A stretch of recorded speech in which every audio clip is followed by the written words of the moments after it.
안녕하세요, 랜덤TV입니다. 원피스 천이우라에서 루피는 류우를 숙달한 후 카이도에게 레드록을 시전하여 피해를 줬는데, 이에 카이도는 자신을 상대할 수 있는 인물들, 대적이자 전설들인 로저, 흰수염, 록스, 샹크스, 오뎅을 떠올리며 루피가 전설들만큼이나 강해졌다는 것을 알려줬습니다. 그래서 오늘 소개할 영상은 원피스 루피의 강함 연대기입니다. 과연 루피가 어떻게 이렇게나 강해질 수 있었는지, 루피가 강해진 시점을 나열하여 알아보겠습니다. 루피는 해군의 영웅으로 불리는 몽키디 가프의 손자이자 세계 최악의 범죄자라 불리는 혁명군의 수장 몽키디 드래곤의 아들로 이들의 피를 이어받아 태생부터 타고난 재능을 가지고 태어났습니다. 그리고 루피는 6살 때 샹크스를 만나 해적왕을 꿈꿨으며, 샹크스가 획득한 악마의 열매 고무고무 열매를 먹어 패기가 싫은 공격이 아닌 물리적인 공격에 면역이 생겼습니다. 이렇게 샹크스를 만나 해적왕의 꿈을 꾼 루피는 해군으로 키울 생각이었던 몽키디 가프에 의해 코르보산의 도적 컬리 다단에게 맡겨졌고, 여기서 포트거스티 에이스와 사보를 만납니다. 이렇게 코르보산에서 루피는 해적왕 골디로즈의 피를 이어받은 에이스와 그런 에이스와 같은 실력을 갖춘 사보와 함께 지내며 서로 수련하면서 전투 실력을 키웠고, 사보가 사고로 죽자 에이스와 둘이 지내며 14살에는 바다로 나가는 에이스를 배웅하고 3년 동안 혼자 수련하며 실력을 키웁니다. 결국 루피는 17살의 나이로 샹크스의 팔을 가져간 그네의 주인을 단 한 방에 날려버리며 바다로 나가 해적왕의 꿈을 펼칩니다.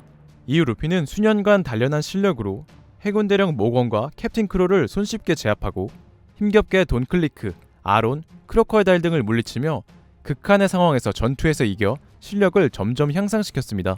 하지만 루피는 해군 대장 아오키즈에게 진 후 이 앞에 바다에 또 이런 강한 놈이 나타나면 자신이 더 강해지지 않을 시 동료를 지킬 수 없다는 마음으로 고무고무 열매 활용을 극한으로 올려 자신의 수명을 갉아먹지만 강한 파괴력을 가진 기술 기어 세컨드, 기어 서드를 개발해 자신의 기술을 모두 한 단계 더 진화시켰습니다.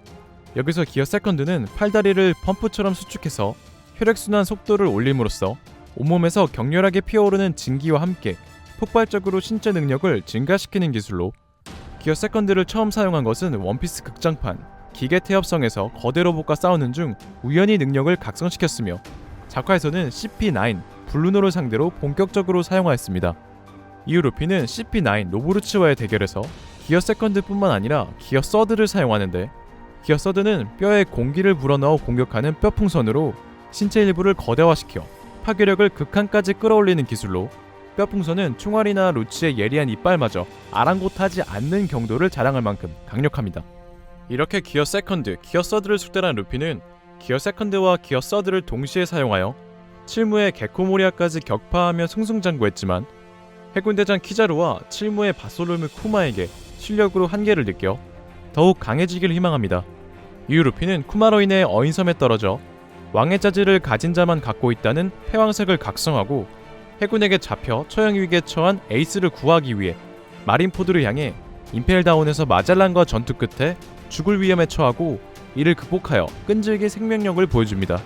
결국 루피는 처형당할 뻔한 에이스와 마주하지만 해군 대장과의 엄청난 실력 차이로 인해 에이스를 구하지 못하고 다시는 누구를 잃지 않기 위해 2년의 세월을 갖고 레일리와 함께 수련하며 모든 패기와 여러 기술을 습득합니다. 이렇게 루피는 2년 후 수련으로 기술을 성장시켜 어인섬에서 엄청난 마찰로 인해 발화되어 공격하는 레드호크란 기술을 사용하며 마치 에이스의 불주먹과 같은 효과를 냈으며, 이후 호디 존스를 손쉽게 제압하며 2년 동안 수련으로 달라진 모습을 보여줬습니다. 이어 루피는 드레스로자 콜로세움에서 세계의 강자들 중에서도 가장 큰 두각을 드러냈으며, 이후 칠무의 도플라밍고와의 전투에서 새로운 기술 기어 포스 바운드맨을 사용해 도플라밍고를 궁지로 몰았습니다. 여기서 기어 포스는 2년 동안 아무도 없나 섬에서 수련 중에 터득한 새로운 기어 시리즈로 무장색 패기로 경화한 근육을 물고 공기를 불어넣어 근육 풍선을 만듦으로써 고무의 탄력을 극대화하는 기술로 고무의 탄력과 장력 그리고 경도를 몇 배로 끌어 엄청난 파괴력을 가질 수 있지만 10분만 사용할 수 있는 단점을 가져 10분을 버틴 도플라밍고에게 질위험에 처합니다. 하지만 루피는 결국 패기를 다시 회복해 기어포스 바운드맨의 최종 기술 킹콩건으로 칠무의 도플라밍고를 격파하여 한 단계 더 성장합니다. 그리고 이 홀케이크 에피소드에서 루피는 상디를 구출하기 위해 토트랜드로 향했고, 토트랜드에서 빅맘의 적단 탐장성 중 한 명 샬롯 크래커를 만나 무려 11시간 동안 나미와 합세하여 싸워 새로운 기어 포스 버전 탱크맨으로 물리친 후 빅맘의 적단 최고 간부 견문색으로 미래를 읽는 샬롯 카타쿠리와의 전투에서 견문색 각성뿐만 아니라 새로운 기어 포스 버전 스네이크맨으로 격파해 사왕 최고 간부급으로 실력을 성장했습니다. 하지만 바다의 황제 사왕 빅맘뿐만 아니라 카이도에게 너무 쉽게 리타이어되어 한계에 부딪히는 모습을 보여줬지만 와노쿤이 죄인 채굴장 해루석이 채워진 상태에서 수련하여 피지컬을 올린 것뿐만 아니라 내부부터 파괴하여 엄청난 충격을 주는 와노쿠니의 패기 류를 고생 끝에 습득하여 현재는 지상 최강의 생물 사왕 카이도에게 인정받은 대적이자 전설들과 비슷하게 사왕 카이도와 빅맘까지 상대할 수 있는 전설급 실력으로 성장했습니다. 루피는 앞으로 더욱 성장할 것으로 생각되며 열매의 각성과 마지막의 기어 형태를 사용하여 검은 수염 티치와 세계정복까지 상대하는 해적왕에 가까워지지 않을까 생각되네요. 오늘의 영상은 여기까지입니다.